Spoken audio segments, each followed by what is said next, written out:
What's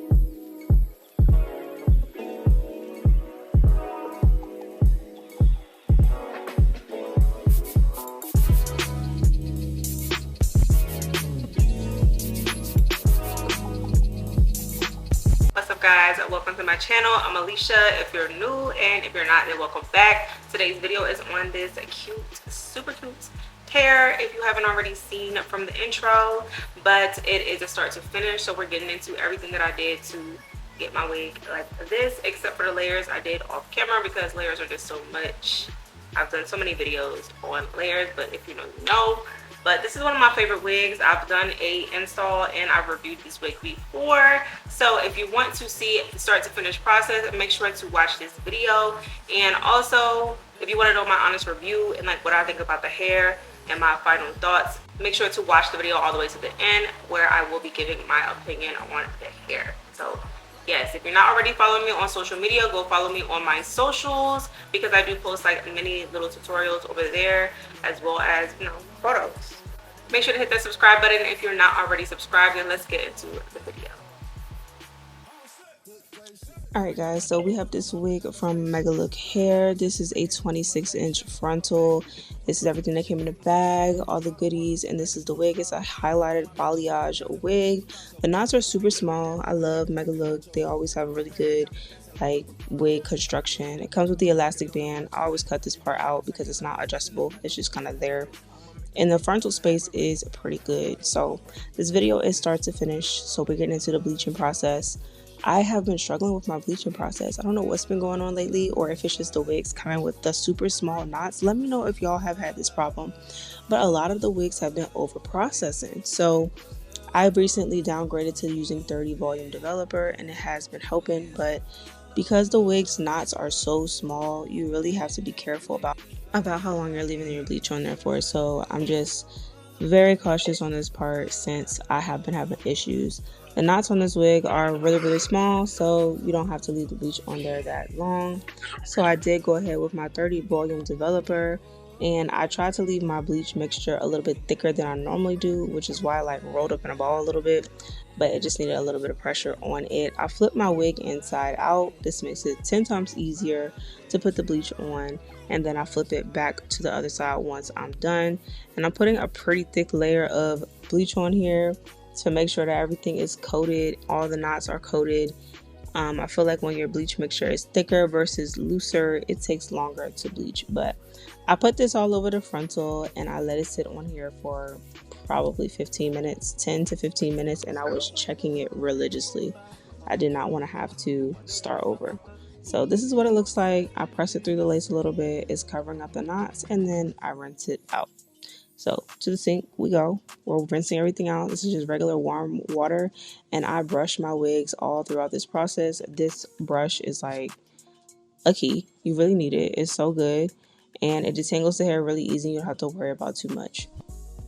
The frontal did have a little bit of orange to it, so I went in with my blue shampoo and I did wash that. This is for orange knots. I think it's called No Orange by a brand. I will have it linked on my Amazon storefront, as I do everything. Everything you see in the video will be linked. This shampoo I did get from TJ Maxx, I believe. I always get my shampoo and conditioners from TJ Maxx, or I'll get the Aussie from Walmart, because they have big bottles in TJ Maxx for cheaper. But this is a cleansing shampoo. I did the blue, and then I did my cleansing shampoo, and then I'm going in with a moisturizing shampoo, which is the Tresemme brand. I didn't show that. And my conditioner, which is also from Aussie. I like to use 3-minute Miracle Moist Deep Conditioner on the wigs to make sure that it is heavily deep conditioned with all the bleaching and the processing that we're going through. So after I bleach my wigs, I like to go ahead and pluck, but I do let my wigs air dry. So I usually do this like a couple of days before, so I don't have to worry about doing everything in one day. But I did go ahead and pluck this unit. It did come pre-plucked, but it needed a little bit of extra love to it, so that's what I did. I will be posting a detailed plucking tutorial for y'all, but just know that I do the pluck skip method, but I do not pluck and skip in like exact spots. I pluck in random spots and I skip in random spots, so it doesn't look so fake and just like, you know, organized. Nobody's real hairline is that specific, so I try not to do it that specific. And I kind of just take the pluck skip method and just do my own thing to it. So that's why I said I do have a detailed plucking tutorial coming, and it will be on this wig, and it will be the same clips I will be posting, to the community page like I always do, to let y'all know like what videos are coming and what video is going to be on that day. So after I've got done with my plucking, I hot comb the hairline back so we can get ready for the install and just get all the hairs out of the way. I like a really natural looking hairline, and I try not to do too much. I try not to pluck too much because I'd be scared for the bald spots, and I really don't want to have those. So this is about all I did. I plucked and sectioned back I think 3 to 4 times, and this is the outcome of that.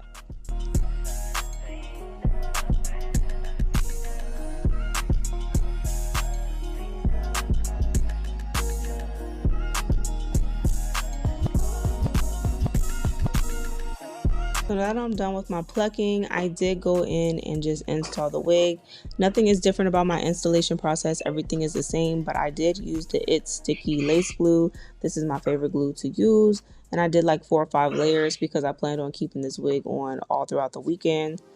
And I clean and prep my skin with my alcohol and my skin protectant from Bold Hold prior to putting on the glue. So my skin was already clean, and I already had did my ball cap off camera. So just enjoy the install, and I will come back later on to explain the rest of what's going on.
I did decide to add some baby hairs. This is the next day, y'all. I don't know why it took me so long to do this wig install.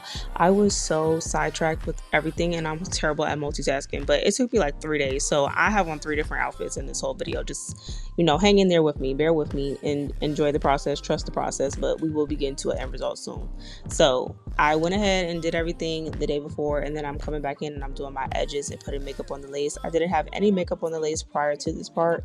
I just toned it and tinted it underneath and nothing on top. So this is what it's looking like. I really did not have to do too much. This lace was really, really good.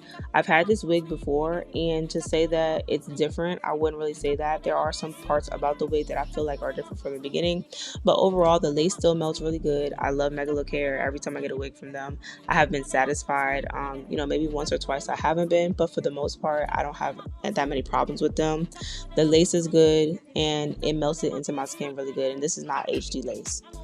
I did decide to go ahead and do edges. I haven't done edges in so long. I haven't done my hair in so long.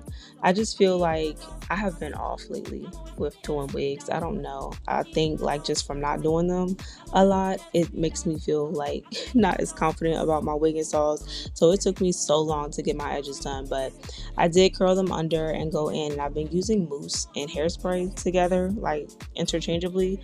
I just like the way of the mousse, like it just lets me swoop it a lot better, a lot easier. So that's what I did, and that's pretty much it. My thoughts about the hair: I like the hair. I think it's a very, very nice, beautiful color. I had this wig on my birthday last year. It came out bomb. I'm pretty much doing a similar look as I did before, but I think that my plucking is a lot better than what it was. I used to do that pluck skip method religiously, but like almost specific to where there was really big spaces. So I love the way this came out a lot better. The color is still gorgeous. The quality of the hair is overall good. I did not blow dry this hair out really, and I did not flat iron this hair before I curled it. So I would say that I did experience some tangling. I think maybe because of the color as well, but I did experience some tangling that I felt like could have been fixed either by blow drying it out or by flat ironing it. So just keep that in mind. But overall, I'm satisfied with the unit. The construction of the wig is always really, really good. I'm glad I got another one because I sold the last one that I had. I did decide to add layers back into this wig. Like I said, I'm styling it very similar to how I had before. If you are scared of layers or scared of cutting hair, when I tell you this may be a trigger to you, because I cut off so much hair in this video because I really just wanted like big voluminous curls. After all that, I did go in with my T3 iron off camera and curl my hair, and I pinned it with the pins, and this has been sitting in for several hours, and I did my makeup off cam. And this is the finished look of it all. The only thing, that happened here was, pin curls usually cause tangles at the end of the hair, so I did have some tangles when I was trying to comb through the hair, but it also is tingling because it was kind of dry, and that's why I said earlier, like, I really feel like blow drying it or flat ironing it first would have helped a lot, because the hair has like a lot of texture to it. This is only 180% density, and it was giving 200. It was really, really full. It was really, really thick. So I just think that it kind of just felt like when you try to curl a curly wig, it's a lot fuller and there's texture to it, so it tangles more, and I was experiencing some of that. And sometimes with 613 hair, you do have like tangling, and because it has the highlights, I feel like that also maybe contributed to it. But I just wanted to let y'all know like some of the things that I experienced with the wig, so if you buy it, that you're aware of what could happen. But for the most part, I think that the wig is a 9 out of 10, other than the tangling, because I love the color, love the lace, love the construction. You get a full frontal almost, and it's better than a lot of the other wigs out here. So yes, I hope you guys enjoyed this install. That's it for this video. Make sure to subscribe to my channel, and I will see y'all in my next video.